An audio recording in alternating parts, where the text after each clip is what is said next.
पुस्तकाचं नाव आहे आहे मनोहर तरी, सुनीता देशपांडे. पान क्रमांक 69. भाईची माझी ओळख झाली.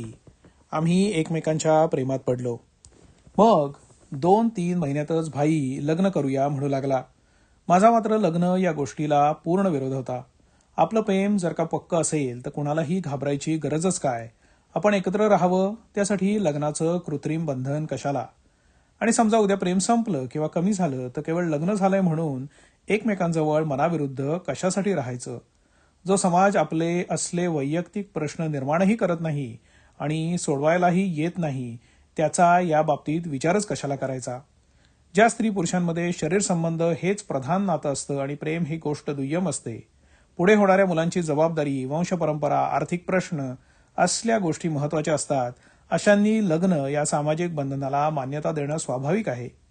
त्याला माझा विरोधही नव्हता. पण आंतरिक ओढीतून निर्माण झालेली शारीरिक ओढ कितीही जबरदस्त असली तरी त्या एकत्र येण्यात स्वतःहून स्वीकारलेली मानसिक बंधनं अधिक प्रभावी असतात आणि असावी असंच मला तेव्हा देखील वाटे. मग असा प्रश्न आहे की सदैव तत्वाला चिकटून राहू पाहणारी आणि अनेकदा तपशिलातच तत्व समजून वाद घालणारी मी, लग्न या गोष्टीला माझा इतका विरोध असताना भाईशी लग्न करायला तयार झालेच कशी. माझ्या कवतीप्रमाणे मी या प्रश्नाचा अनेकदा विचार केलाय. उत्तर मात्र अद्याप सापडलेलं नाही. स्वतःबद्दलचा प्रमाणाबाहेरचा आत्मविश्वास हेच कदाचित त्याला उत्तर असू शकेल. त्याच्याबद्दल मला प्रचंड ओढ निर्माण झाली होती. तशी ओढ माझ्याबद्दलच नव्हे तर कोणाबद्दलही त्याला कधीही निर्माण होण्याचा त्याचा पिंडच नव्हता. त्याला गोरी गोमटी, थोडी हुशार, शहाणी, 4 लोकात मिसळणारी आणि साहित्य, संगीत, नाट्य वगैरेची नावड नसलेली कोणतीही मुलगी बायको म्हणून चालली असती. प्रत्यक्षात एका चांगल्या घरातली सांगून आलेली मुलगी पाहून 4 चौघांसारखं त्यानं तिच्याशी लग्नही केलं होतं. दुर्दैवानं लग्नानंतर 10-15 दिवसातच अचानक कसल्या तरी आजाराने ती वारली. असं काही विपरीत घडलं नसतं तर आज घरदार, मुलं नातवंड अशा ऐश्वर्यात तो सुखानं नांदला असता. पण असं सरळ काही घडत नसतं. त्यानंतर त्यांनी पुन्हा लग्नाचा विचार केलाच नव्हता असंही नाही, पण लग्नाच्या बाजारात नवरा मुलगा म्हणून त्यावेळची त्याची जमेची बाजू किती होती. वडिलांच्या अकाली निधनामुळे थोरला मुलगा म्हणून कुटुंबाची जबाबदारी बरीचशी त्याच्यावरच होती. आर्थिक परिस्थिती फारच बेताची होती. म्हणजे पार्ल्याला राहायला स्वतःचं छोटंसं घर, या पलीकडे त्यांच्याकडे काहीही नव्हतं. नाटक कंपनीत महिना 75 रुपये पगाराची नोकरी. युद्धकाळ म्हणजे वाढती महागाई आणि स्वतःचं आणि लहान भावंडांचं शिक्षण चालू. पेटी वाजवून भावगीत गायनाच्या मैफिली तो करत असे. पण त्या काळात अधूनमधून कधीतरी होणाऱ्या अशा मैफिलींना साथीदाराची बिजागी आणि वाहन खर्च हे सगळं धरून 20-25 रुपये मिळाले तरी डोक्यावरून पाणी म्हणायचं. कलेची सेवाच अधिक. गाण्याच्या किंवा इतर शिकवण्यांनाही घरी जाऊन शिकवल्यावर महिना 3 रुपये मिळायचे आणि तेही अनेकदा बुडायचे. दुसरेपणाचा टिळा उगाचच कपाळावर उठलेला. तेव्हा कॉलेजात शिकणाऱ्या गोऱ्या गोमट्या वगैरे मुली असला मुलगा नवरा म्हणून कशाला पसंत करतील.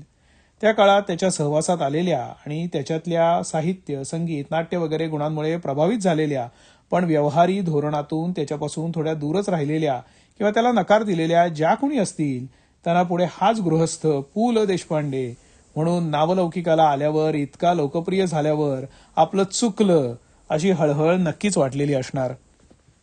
मी त्याच्या प्रेमात पडले, त्याच्याशी लग्न केलं. या 2 घटनांच्या मधला काळ म्हणजे ज्याला आपण कोर्टिंग पिरियड म्हणतो, तो आमच्या बाबतीत कसा होता याची गंमत म्हणून 2-3 उदाहरणं सांगावीशी वाटतात. त्या काळात म्हणे प्रियकर प्रेयसीला अनेक भेटवस्तू देतो, हॉटेलामध्ये वगैरे घेऊन जातो, त्याची बिलं देतो, स्त्री दाक्षिण्य दाखवायची एकही संधी तो वाया घालवत नाही वगैरे वगैरे. आमची ओळख झाली त्यावेळी आम्ही एकाच शाळेत शिकवत होतो. त्याला पगार होता 55 रुपये आणि मला 35. पण माझ्यावर कोणतीही जबाबदारी नव्हती. गच्चीमधल्या 2 भिंती विटांच्या आणि 1 प्लायवूडची आणि एका बाजूला जिन्याचा वर आलेला भाग अशा खोलीमध्ये मी राहत असे. नळ, मोरी, संडास वगैरे सगळं काही खालच्या मजल्यावर. त्या खोलीचं भाडं होतं 5 रुपये. उरलेले सगळे पैसे माझे होते. पुढल्या शिक्षणासाठी मी ते साठवून ठेवत होते. माझे 2 भाऊ या काळात शिक्षणासाठी मुंबईत माझ्या मामाकडे होते. तेही पुढे माझ्याच त्या खोलीवर राहायला आले होते. त्यांचे जेवणाचे डबे अर्धा पाऊण मैल दूर असलेल्या खानावळीतून मी आणून देत असे आणि त्या बदल्यात त्यातून उरलेलं अन्न मला पुरत असे. हे असे 2 डबे 2 हातात घेऊन इतकी दूरवर चालत येत असताना आणि 4थ्या मजल्यावरच्या गच्चीतल्या खोलीपर्यंत ते घेऊन जाताना या काळात अनेकदा भाई माझ्याबरोबर असे. आम्ही गप्पा मारत येत असताना वाटेत क्षणभर थांबून जड झालेले डबे रस्त्यात ठेवून मग या हातातला त्या हातामध्ये करत वगैरे मी चालत असे. पण कधी चुकूनही एकदाही भाईनं "आण इकडे ते डबे मी हातात घेतो माझ्या" असं काही म्हटलं नाही.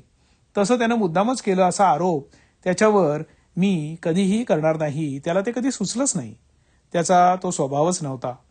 शारीरिक श्रमांची त्याला इतकी नावड होती की स्वतःच्या घरीही त्यानं ही असली कामं कधी केली नसणार.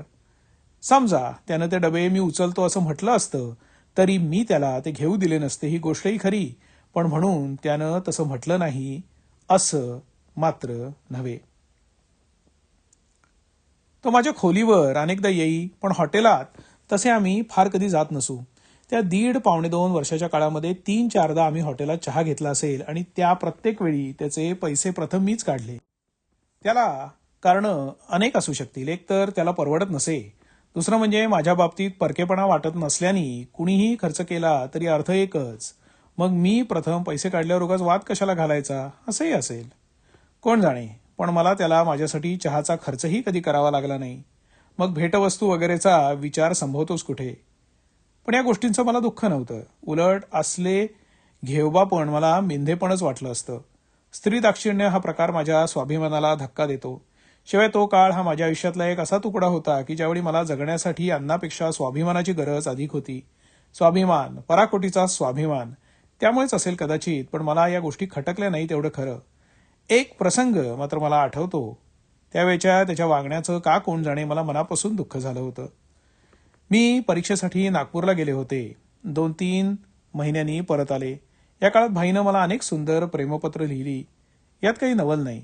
अभ्यास बाजूला टाकून मी या पत्रांची पारायणं करीत असे. पण यातही काही नवल नाही. मी मात्र त्याला जी पत्रोत्तरं पाठवली ती अजीब होती.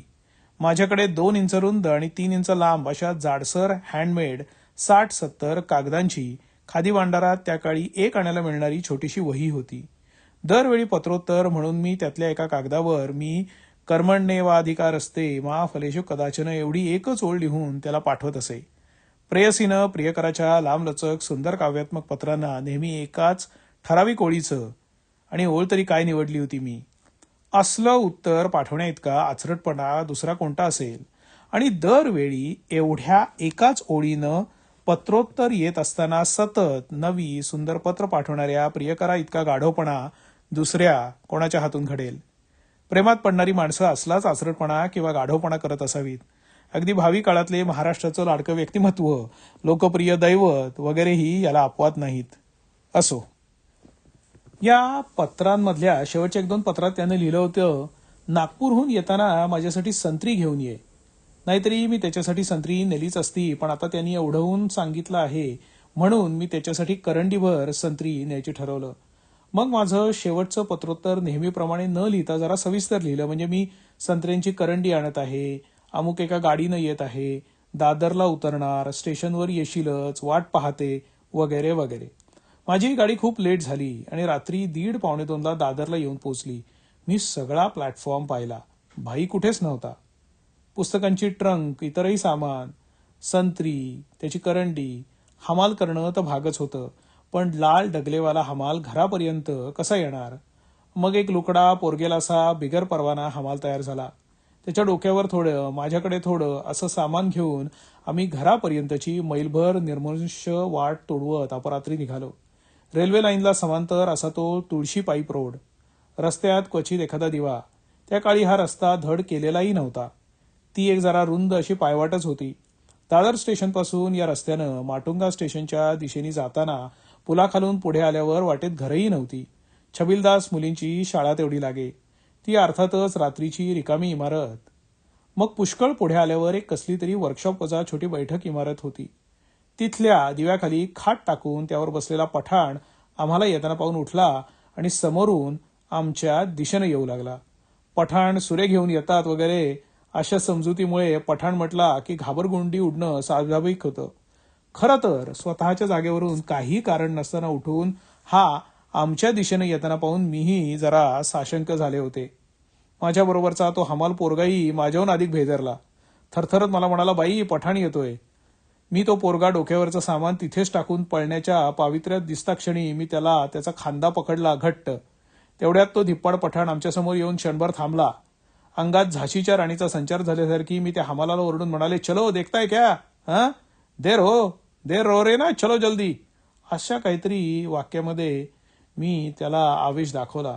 आता तो त्या आवेशाचा परिणाम असेल किंवा नशीब बलवत्तर असेल किंवा मुळात ती भीतीच अनाठाई असेल, कोण जाणे, पण मी सुखरूप घरी येऊन पोचले. या काळात कामाच्या निमित्तानं रात्री अपरात्री एकटीनं घरी परतायची पाळी अनेकदा येई, पण अशावेळी कुणी सोबतीला घेणं मला कमीपणाचं वाटं. आपल्याला दुसऱ्या कोणाच्याही मदतीची आवश्यकता नाही आणि जे होईल ते आपणच करायचं, त्याला आपणच तोंड द्यायचं आणि त्याच्यासाठी मी समर्थ आहे, त्याचा स्वीकार करायची माझी तयारी आहे, अशी माझी भूमिका होती. कुणी सोबतीला येतो म्हटलं तर मला त्याच्या पुरुषी अहंकाराची कीव येई. आपण स्त्री आहोत, हा जणू आपला गुन्हा आहे आणि त्याबद्दलची शिक्षा म्हणून अपरात्री वगैरे निर्जन रस्त्यातून एकट्यानं जायचा आपल्याला अधिकार नाही, असं वाटावं असे कडवट अनुभव 2-3दा आलेही. त्या प्रसंगातून निभावून जाताना आत्मबल नेहमीच पुरं पडणार नाही हेही लक्षात यायला लागलं होतं, पण तरीही मी माझं स्वातंत्र्य गमवायला तयार नव्हते. पण रात्री भाई स्टेशनवर आला नव्हता, यामुळे माझा फार अपेक्षाभंग झाला होता. शेवटी आपण एकटेच असतो, कुणीही आपलं नाही, असं वाटून डोळे भरून आले. हा अनुभव पुढल्या आयुष्यात अनेकदा येणार आहे, ही केवळ सुरुवात आहे, याची मात्र त्यावेळी कल्पनाही नव्हती. दुसऱ्या दिवशी रविवार होता. सकाळी तो खोलीवर येईल म्हणून मी वाट पाहिली. मग आजारी बिजारी असेल का काय झालं असेल असं वाटून दुपारी ती संत्री घेऊन पार्ल्याला त्याच्या घरी गेले. घरी पोचले तेव्हा 4:30 वाजून गेलेले होते. रविवारचे दुपारचे मासळीचं जेवण झाल्यावरची 2-3 तासांची वामकुक्षी म्हणून मंडळी गाढ झोपलेली होती. मी संत्री ठेवून परत जायला निघाले, पण आईंनी जरा चहा तरी घेऊन जा म्हणून खूप आग्रह केला म्हणून थांबले. चहाला हळूहळू सगळे उठले आणि मग भाई म्हणाला, काल तू येणार म्हणून मी दादर स्टेशनवर गेलो होतो, पण गाडी 10 तास लेट आहे, रात्री 1च्या सुमाराला येईल म्हणाले, म्हणजे गाडी अपरात्री येणार हे याला ठाऊक होतं. किती वाजता आली ग गाडी? 1:30 नंतर आली, मी सांगितलं. पण त्यावर कोणतीच प्रतिक्रिया नव्हती. संत्री आणली का याची मात्र त्यांनी चौकशी केली. आता या पार्श्वभूमीवर जर मी त्याच्याशी लग्न करायला तयार झाले तर पुढल्या आयुष्यात याच जातीचे कितीही अनुभव आले असले तरी मी तक्रार कशी आणि कोणापाशी करणार आणि कशाबद्दल? आजही हे लिहित असताना माझा सूर तक्रारीचा लागत असेल तर तो अन्याय ठरेल. इथे तक्रारीला मुळी जागाच नाही, तक्रार करायचा अधिकारही नाही, त्यालाही आणि मलाही. आम्ही एकमेकांच्या प्रेमात पडलो होतो ही गोष्ट खरी, पण तारुण्यातल्या या प्रेमाची ही मोठी गंमत असते. त्यात शारीरिक आकर्षण असतंच, पण त्याशिवाय इतरही काही उद्दिष्ट नसतात का?